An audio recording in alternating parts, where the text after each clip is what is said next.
weight of gold. In 1324, one man crossed the desert and broke the world's economy.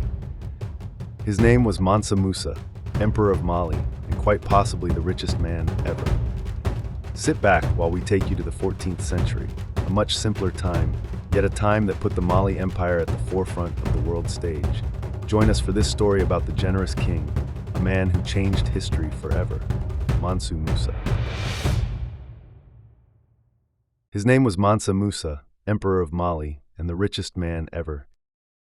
The griot cleared his throat as the fire cracked and sparks leapt into the night. Children leaned closer, elders closed their eyes. The desert wind hushed itself, as if it too wished to listen.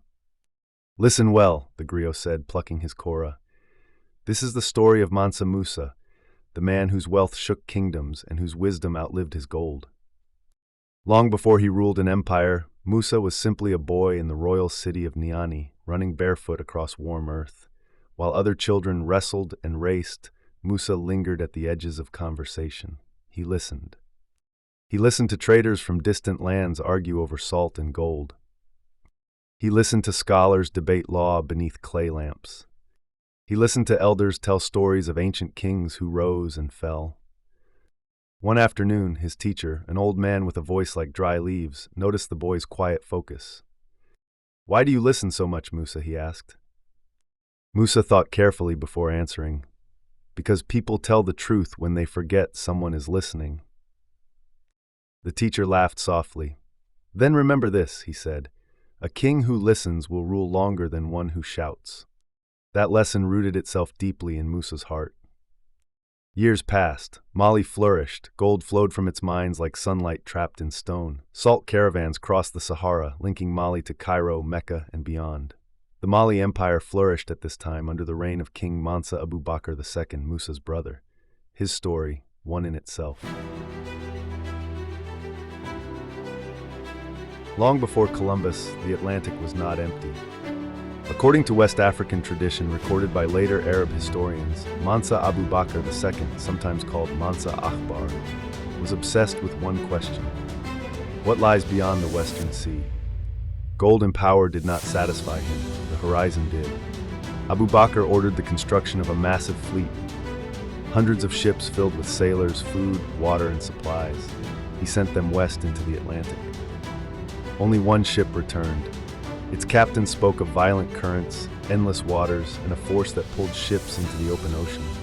Abu Bakr listened and did not retreat. Instead, he prepared a second expedition. This time Abu Bakr went himself. He abdicated the throne, placing his brother Mansa Musa in power. Then he boarded the lead ship and sailed west with thousands of men. The fleet vanished. No ship returned. No message came back. Some believe Abu Bakr and his fleet were lost to the sea. Others believe they reached distant lands across the Atlantic and never returned. No definitive proof survives, only oral tradition, scattered accounts, and unanswered questions. What is certain is this: a king once gave up the greatest empire in West Africa for a dream beyond the horizon. History remembers conquerors who took land, but legends remember the rulers who chased the unknown. And somewhere beyond the Western Sea, the story of Abu Bakr still drifts with the tides.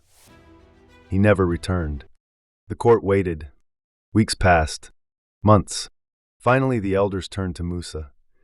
"You are next in line," they said. "The empire needs a ruler." Musa bowed his head, not in pride but in understanding.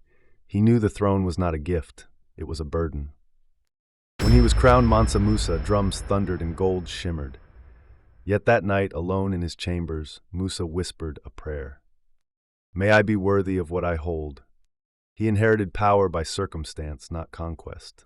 Mansa Musa ruled like a man who believed he was accountable.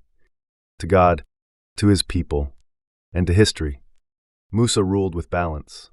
He enforced law but showed mercy. He rewarded loyalty but punished corruption. Judges were chosen for their faith, not their flattery. Scholars were honored as much as warriors.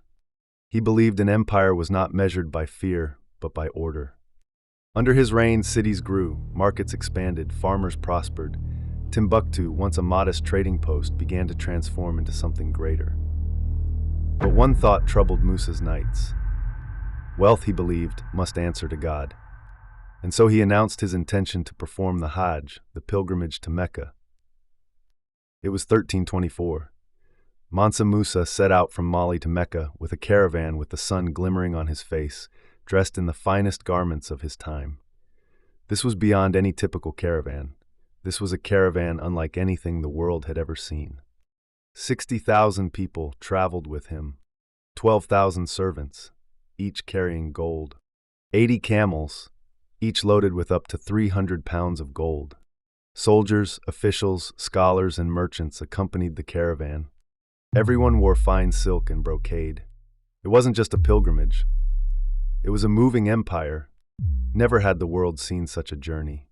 60,000 people marched beneath Mali's banners, soldiers in polished armor, scholars with books tied in leather, servants and slaves clothed in silk. 80 camels carried gold, so much gold that the sun itself seemed to bow before it. As the caravan crossed the Sahara, villages stopped breathing. Children stared, elders wept. Musa ordered gold distributed freely to the poor, the sick, the forgotten. Give, he commanded, until no one goes hungry. Each Friday the caravan stopped. Musa prayed, then ordered a mosque built where they stood, leaving faith like footprints across the desert. When Mansa Musa entered Cairo, the city gasped. Never had its people seen such wealth, such discipline, such calm power. Musa met scholars, debated theology, and distributed gold without counting. Merchants rejoiced, beggars laughed, gold flooded the markets. Too much. Prices fell, value shattered, the economy bent beneath Musa's generosity like a branch under snow. When advisors told him what had happened, Musa closed his eyes. "I wished to give life," he said quietly. "I did not mean to wound." On his return journey, he borrowed gold at heavy interest, trying to undo the damage he had caused. Few kings would humble themselves so. But Musa did. Across the sea, in Europe, scribes sharpened their quills. Maps were redrawn. On parchment, they sketched a dark-skinned king seated on a throne of gold, holding a nugget the size of a heart. They wrote his name Mansa Musa of Mali. The world now knew Africa was not empty. It was rich, learned, powerful. Yet fame did not change Musa. Returning home, Musa focused on legacy. He summoned architects from Andalusia and Egypt. Mosques rose from clay and stone. Sankore University expanded, its libraries filling with thousands of manuscripts on mathematics, astronomy, medicine, law, poetry. Students came from across Africa and the Islamic world. Gold fades, Musa told his children, but knowledge multiplies. At night, Musa walked Timbuktu's streets, listening to scholars argue beneath stars. He felt pride, not in himself, but in what Mali had become. As age bent his back and silvered his beard, Musa withdrew from spectacle. He spent his days in prayer, study, and counsel. He spoke less, listened more. One evening, a young boy approached him. "Great Mansa," the boy asked, eyes wide, "were you the richest man who ever lived?" Musa smiled, tired but warm. "Perhaps," he said. The boy leaned closer. "Was it worth it?"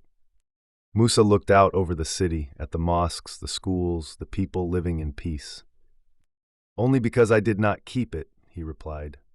When Mansa Musa died, there were no earthquakes, no eclipses, just silence. But silence does not mean absence. His gold vanished, his empire faded, but his ideas remained, etched into manuscripts, cities, and memory. And so the griot ended his song, the fire dying low. "Listen," he whispered. "Gold can buy the world for a moment, but wisdom builds something that time itself cannot take." This was Mansa Musa, and the world still walks in his shadow. Please remember to like and subscribe, as it helps the channel grow.